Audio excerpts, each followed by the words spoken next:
नमस्कार, health care में आपका स्वागत है। मैं हूं अंकिता। रहिए फिट, दिखिए फिट और रोगों से रहिए दूर। हेल्थ केयर के इसी हेल्दी मंत्र के साथ हम फिर हाजिर हैं एक नए एपिसोड के साथ। हेल्थ केयर में आज हम बात करेंगे डेफनेस को दूर करने के लिए अवेलेबल तरीकों की, जिनके इस्तेमाल से जन्मजात बहरापन या फिर किसी भी उम्र के व्यक्ति में आए बहरेपन को दूर किया जा सकता है। और इसके लिए हमारे साथ होंगे ENT के एक्सपर्ट्स, स्पीच थेरेपी एक्सपर्ट। कई बार लोग डिफनेस दूर करने के ये तरीके अपनाने में इतनी देर कर देते हैं कि रिजल्ट बहुत अच्छे नहीं मिल पाते। इसलिए ये इम्प्लांट 2 साल से 4 साल की उम्र में लगाना बेहतर होता है। इम्प्लांट के बाद सबसे अहम होता है बच्चे या बड़े का हैबिलिटेशन और रिहैबिलिटेशन। हैबिलिटेशन उन बच्चों का करते हैं जो बच्चे जन्म से गूंगे बहरे हैं और जिन्होंने पहले कभी भी भाषा सुनी है, ना समझी है, ना बोली है।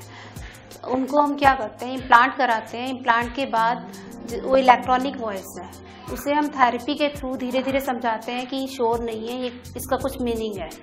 उसमें 1.5 से 2 साल लगते हैं बच्चे को बिल्कुल नॉर्मल लेवल आने में। लेकिन ये एक ऐसे इम्प्लांट आने के बाद ही पॉसिबल हुआ है। इससे पहले आपने कभी भी ऐसे बच्चे नहीं देखे होंगे जो डेफ बच्चे नॉर्मल स्कूल में जा रहे हो, नॉर्मल बच्चों के साथ बात कर रहे हो और नॉर्मल भाषा बोल रहे हो। और रिहैबिलिटेशन होता है जो जैसे किसी भी एज में किसी वजह से मेनिंजाइटिस से या कोई इन्फेक्शन से बहरे हो गए, लेकिन वो पहले नॉर्मल सुन रहे थे, बोल रहे थे। इम्प्लांट कराने के बाद उनकी थेरेपी 3 से 4 महीने ही चलती है, क्योंकि उनके पास लैंग्वेज पहले है, ब्रेन में उनके पास मेमोरी है और वो सब कुछ समझ रहे हैं। सिर्फ हमें उसे इलेक्ट्रॉनिक मीडियम से सुनने की हैबिट डालनी है। और डेफ बच्चे जो हैं उनको सिखाने के लिए हमें 1.5 से 2 साल जो काम करना होता है, मदर इन्वॉल्वमेंट बहुत चाहिए। क्योंकि नॉर्मल बच्चा भी क्या है, अपने आप मदर से घर में बातें सुनते सुनते भाषा सीख जाता है। हम पूरे दिन में 1 घंटा दे सकते हैं as a therapist, but mother उसके साथ 24 घंटे है। तो हमारा मेन जो काम होता है, हम सेशन में ये दिखाते हैं कि ऐसे से आपको घर पे कराना है एक सेशन लेके, और मदर उसको फॉलो करती है घर में जाके। तो इसके लिए हमें मदर का मोटिवेशन हाई रखना पड़ता है। प्लस ऐसे पेरेंट्स से हम मिलवाते रहते हैं जिनके बच्चे अब नॉर्मल होकर नॉर्मल स्कूल में जा रहे हैं, ताकि उनको देख के उनको लगे कि उनके बच्चे भी एक दिन ऐसे हो सकते हैं। जैसे जिस दिन बच्चे का स्विच ऑन हुआ, उसके बाद सबसे पहले तो हमें पेरेंट्स को ये समझाना है कि जैसे नॉर्मल बच्चा पैदा होते ही सुनना शुरू कर देता है, लेकिन बात आपकी नहीं समझता और ना ही बोलना इमीडिएटली शुरू कर देता है। उसको भी 1 साल बाद वो रिस्पॉन्सेस दिखाता है, 1 साल बाद वो बोलता है और भाषा को समझता है। तो ये बच्चे भी जिस दिन इनके बाहर की मशीन लगी, इम्प्लांट हुआ, उस दिन उनका जन्म हुआ, उस दिन से ये सुनना शुरू करेंगे और धीरे धीरे हम इनकी थेरेपी लेते जाएंगे, समझाते जाएंगे। तो 6 महीने बाद ये कुछ शब्द बोलेंगे और 1 साल बाद एक बात को समझना और बोलना शुरू कर देंगे।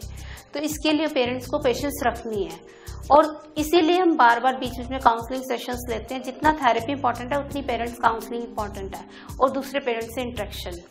एक बार ये नॉर्मल सुनना और बोलना शुरू कर देते हैं, नॉर्मल स्कूल में जाने लग जाते हैं, तो ये बिल्कुल नॉर्मल बच्चे की तरह इंडिपेंडेंट हो सकते हैं। ये कुछ भी कर सकते हैं लाइफ में, डॉक्टर, इंजीनियर, कुछ भी बन सकते हैं जो चाहे।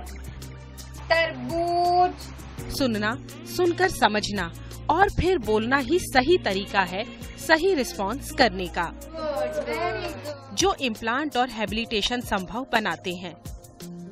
इम्प्लांट के बाद बच्चा एक सामान्य बच्चे की तरह पूरी जिंदगी गुजारता है।